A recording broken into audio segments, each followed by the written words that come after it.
अनामिका को कुत्ते बड़े पसंद थे। इसी प्यार की वजह से रॉकी नाम के एक कुत्ते को उसने बचपन से ही पाल पोस के बड़ा किया।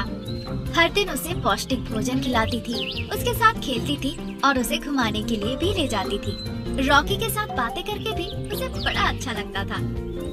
अरे रॉकी, हम हमेशा इस तरह आनंद में और खुश रह सकते हैं, है ना?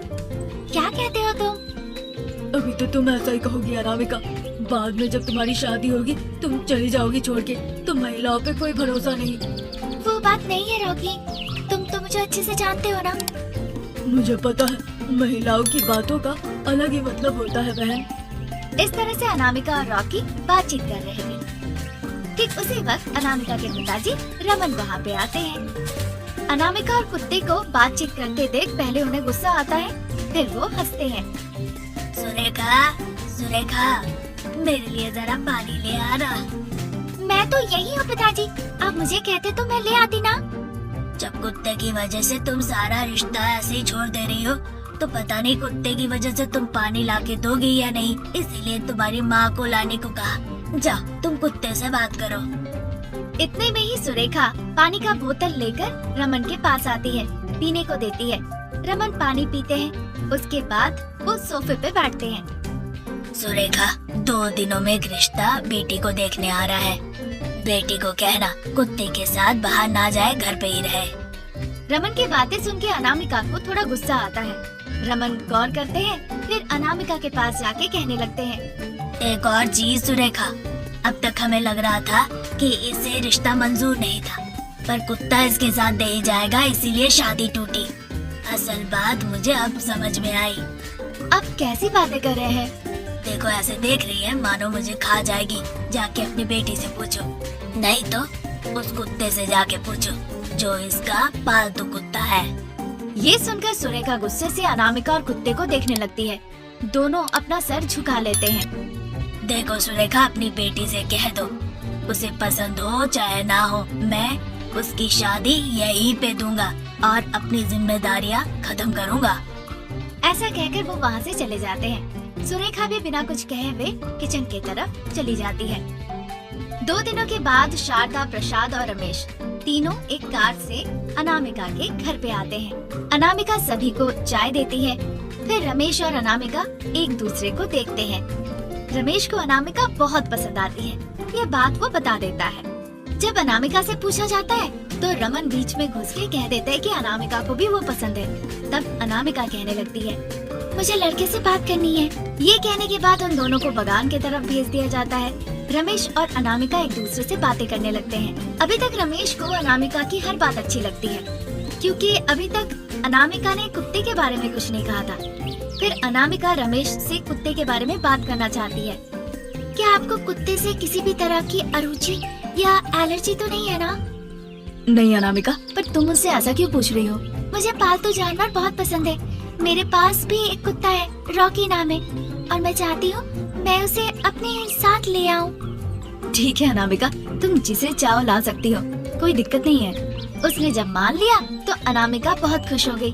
फिर दोनों की धूमधाम से शादी हो गई।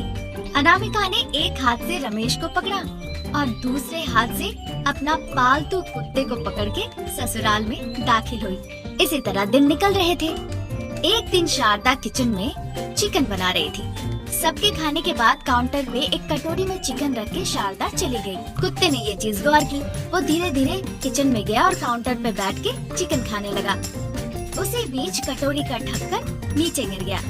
आवाज सुनते ही शारदा भागते हुए किचन में आई। शारदा देखती है कि कुत्ता चिकन खा रहा है। बस शारदा का अब दिमाग गर्म हो जाता है। वो कुत्ते को जो नहीं सो कहने लगती है। अनामिका भी वहाँ पे आ जाती है। फिर अनामिका बिना कुछ कहे हुए कुत्ते को गोद में लेकर अपने बेडरूम में चली जाती है। फिर अनामिका गर्भवती होती है। रमेश काम के सिलसिले से बाहर गया हुआ था और शारदा अनामिका का ख्याल रख रही थी। तभी एक दिन अनामिका ने रॉकी को एनिमल चैनल लगा दिया और वो सोफे पर बैठकर वो देख रहा था। तभी बेडरूम में रखा हुआ अनामिका का फोन बजने लगता है तो अनामिका उठ के चली जाती है और इधर रॉकी तभी भी टीवी देख ही रहा था। उसी बीच शारदा वहाँ आ जाती है। तभी टीवी पे सीन आ रहा था कि बाघ शिकार करने जा रहा है। रॉकी को लगता है बाघ उसी का शिकार करने आ रहा है। रॉकी जाके टीवी को धकेल देता है। इतने में टीवी नीचे गिर के वो टूट गया। आवाज सुन के अनामिका भागते हुए आई। वो देखे टीवी टूट चुका है और शारदा गुस्से से उसे देख रही है। फिर शारदा गुस्से से कुत्ते को बाहर निकाल के घर का दरवाजा लगा देती है। देखो बहू, अगर मेरी अनुमति के बिना तुम अगर उस कुत्ते को घर के अंदर आने दी, फिर देखो मैं क्या करती हूँ, याद रखना। अरे सासू माँ, मैं उसके बिना नहीं रह सकती, मुझे कुत्ता चाहिए। पता नहीं उसे बाहर कितनी तकलीफ हो रही होगी। ऐसा कह के अनामिका घर के बाहर कुत्ते के पास आ जाती है। शारदा गुस्से से दरवाजा बंद कर देती है। सर्दियों का मौसम था, ऊपर से बर्फबारी हो रही थी। रात के 9 बज चुके थे। पूरा गांव सो चुका था।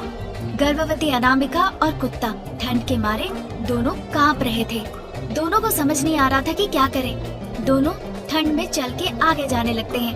रॉकी, ये ठंड में बर्दाश्त नहीं कर पा रही हूँ, जाके देखो अगर हम कहीं रुक सकते हैं तो। जाओ, तुम देख कर आओ।